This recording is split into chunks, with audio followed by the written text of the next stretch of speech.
Bueno, quería presentar a nuestra siguiente intervención, que es Juan Tomás Hernani. Juan Tomás Hernani es el CEO de una empresa que es Atlantis.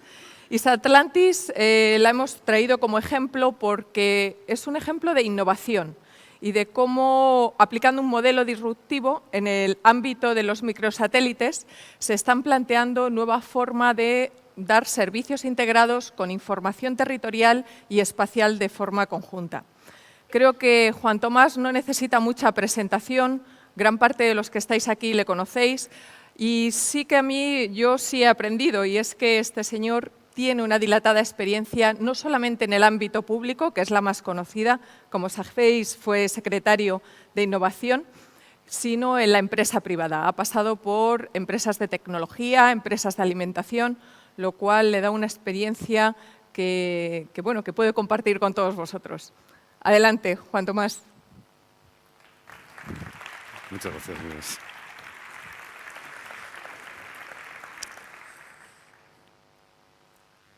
Buenos días a todos. En primer lugar, quiero agradecer la oportunidad que me da Esri de estar hoy con vosotros y muy en particular a Inés por haberme concedido este pequeño hueco. Yo creo que es interesante que este foro tan privilegiado conozca un poco sobre la realidad de los pequeños satélites, porque tiene una muy fuerte relación con la gestión del territorio y porque probablemente os pueda abrir oportunidades de cara al futuro. Voy a ver si lo consigo. Sin amenazaros con que vamos a empezar a hablar de una historia muy anterior, sí me gusta arrancar con la referencia de Mercator en el siglo XV y de la importancia que ha tenido la representación, los sistemas de representación del territorio en la evolución económica, ¿no? Desde que este señor inventó la representación cilíndrica de los mapas y por primera vez los navegantes consiguieron tener una referencia de lo que era tierra, agua, para comenzar a organizar el tráfico, podemos ver la fuerte correlación que existe con la actividad del comercio y la actividad económica, ¿no? Y esto es un crecimiento gradual, sin grandes sobresaltos, que va evolucionando hasta exactamente el siglo XX, cuando se produce una nueva necesidad y mutación, que es el tráfico aéreo, ¿no? Los primeros mapas aéreos del siglo XX eran mapas de territorio que tenían alguna información sobre cotas, ya que nos podemos imaginar las necesidades que tenían aquellos aviones, y hay que esperar a la Segunda Guerra Mundial hasta que comienza la representación de la cartografía aérea pues, a cobrar forma, ¿no? Y hoy en día, por supuesto, yo creo que no podemos hablar tanto de mapas escritos, sino más de sistemas de información que manejan en base al GPS todo este conjunto de tráfico, ¿no? Y el siguiente salto, estamos en medio del mismo, que es el del tráfico espacial. Hemos tenido pues los primeros 20 años de evolución del tráfico del universo muy centrado en el mundo geoestacionario. Como lo veis ahí en ese gráfico, se trata de satélites situados muy lejos, a 36.000 kilómetros, y cada vez más estamos empezando a tener un tráfico muy próximo en las órbitas de los 400 a los 800 kilómetros, es decir, aquí al lado, en los que satélites que van muy rápidos comienzan a echar un vistazo a qué es lo que está pasando aquí abajo en una serie de aspectos muy variados. Y esto es un poco la referencia que os quiero hacer sobre la nueva industria del espacio.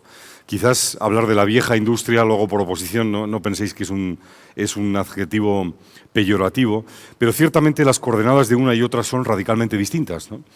La industria tradicional, vamos a llamarla, del espacio, es una industria encargada de proveer satélites de muchas decenas y en general de cientos de millones de dólares o de euros a los clientes en el mundo del broadcast de televisión, telecomunicaciones, etcétera, donde si un cliente va a invertir 400 millones de dólares en un artefacto, más vale que funcione, que no tenga un problema la antena y que dentro de 2 años aquello deje de funcionar, ¿no?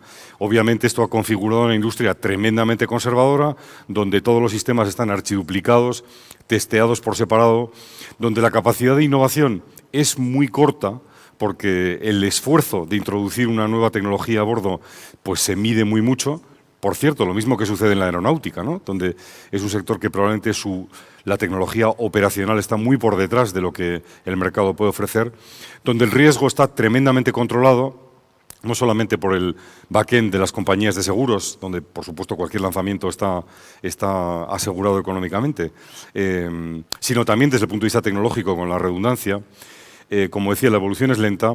Un mercado muy público, muy financiado por las cuotas de los distintos estados europeos en la ESA, por la NASA y por los distintos estados, y una oferta muy propietaria. Se trata de un club de muy pocas empresas en las que en general se ofrecen soluciones, utilizando quizás una terminología más IT, muy verticales y muy cerradas que resuelven determinados aspectos.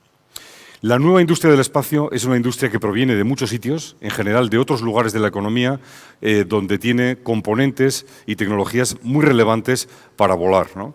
La propuesta al cliente es radicalmente distinta. Se trata de una propuesta de mucha menor inversión, pero sobre todo es una propuesta de que no tiene alguien que comprometer una inversión upfront, sino que es una inversión gradual en la que todos los años un cliente va adaptando e incorporando nueva tecnología por la vía de nuevos lanzamientos de pequeños satélites que enriquecen la funcionalidad que tenía previamente, ¿no?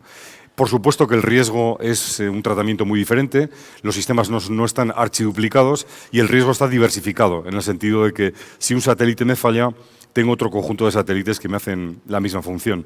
La evolución es vertiginosa, o sea, cuando vemos qué está pasando en la industria en los últimos 18 meses, pues debemos medir la evolución casi por semanas, porque el mes es ya casi una unidad demasiado grande, ¿no?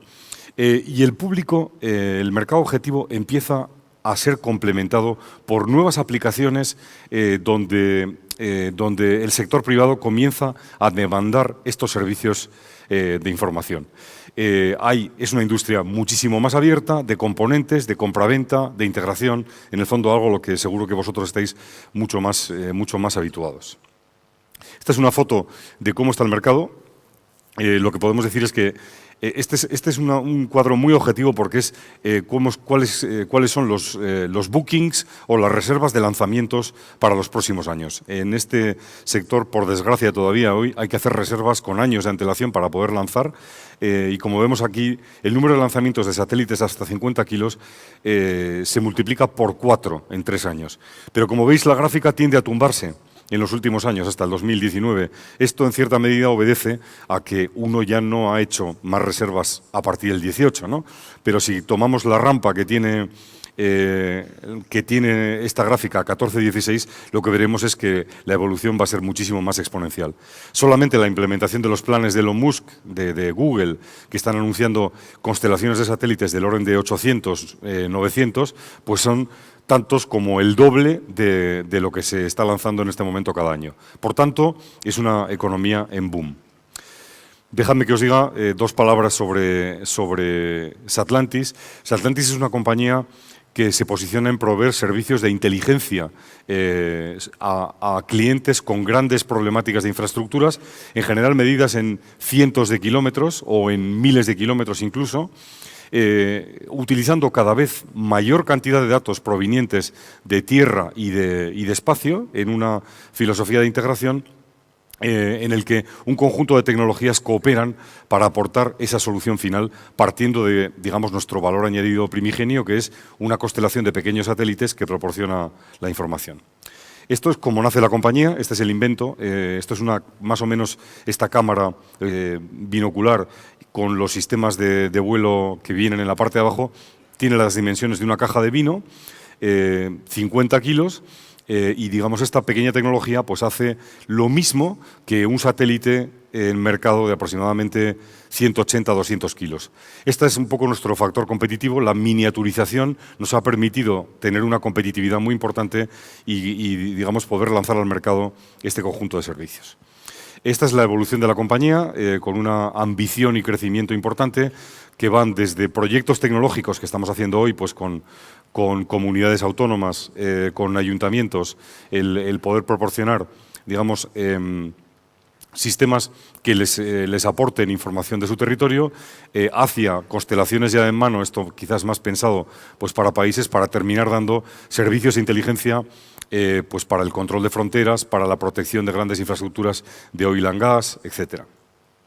¿Quiénes somos? Pues bueno, aparte del equipo fundador, contamos con la Universidad de Florida. Esta es una compañía que nace en Florida como un spin-off de una tecnología desarrollada allí, con el grupo Elecnor Deimos como socio, y estamos a punto de incorporar en la siguiente ronda de inversión 2 grandes instituciones españolas que nos han firmado el compromiso de inversión, pero que todavía no podemos anunciarlo, que yo creo que para final de año podremos decir de quién se trata. Y, por supuesto, tenemos un acompañamiento público que creo que es muy importante y que también denota cómo este país ayuda a los proyectos potentes de innovación tecnológica.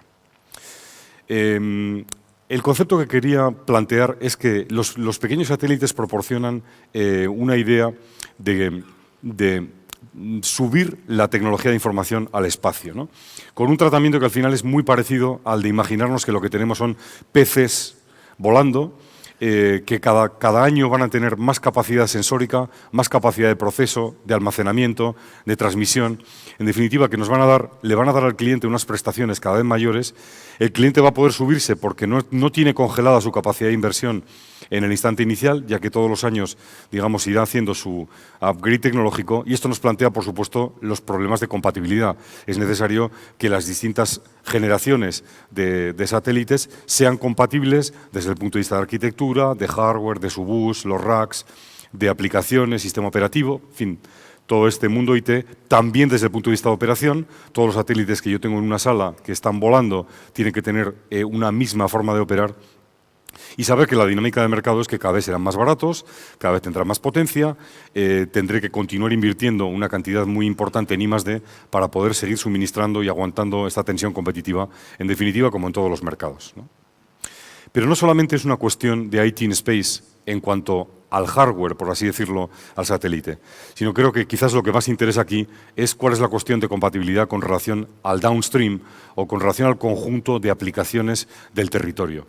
El satélite va a aportar imágenes tiempo real del orden de cada 15 minutos sobre zonas concretas del territorio seleccionadas por los clientes, y estas imágenes de resolución media, estamos hablando de fotografías de 10 kilómetros por 8 kilómetros en los que hay un píxel de 1,5 metros, o sea que es una resolución bastante buena, pero resolución media, deben integrarse necesariamente con la inteligencia del territorio que ya está disponible.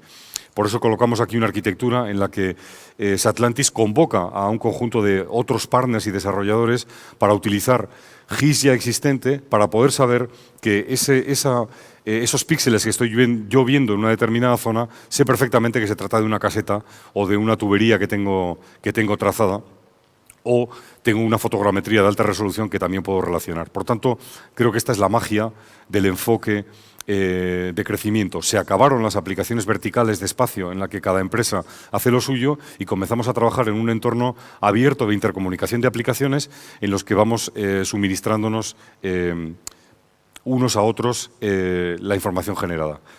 Bueno, este es un problema clave. Estamos hablando de estrategias de Big Data. Para que os hagáis una idea, una constelación nuestra tipo de 30 pequeños satélites genera 50 petabytes en un año. Hacemos 10 fotos por segundo en cada uno de los binoculares de 12 megapíxeles y esto nos da esta brutalidad de información.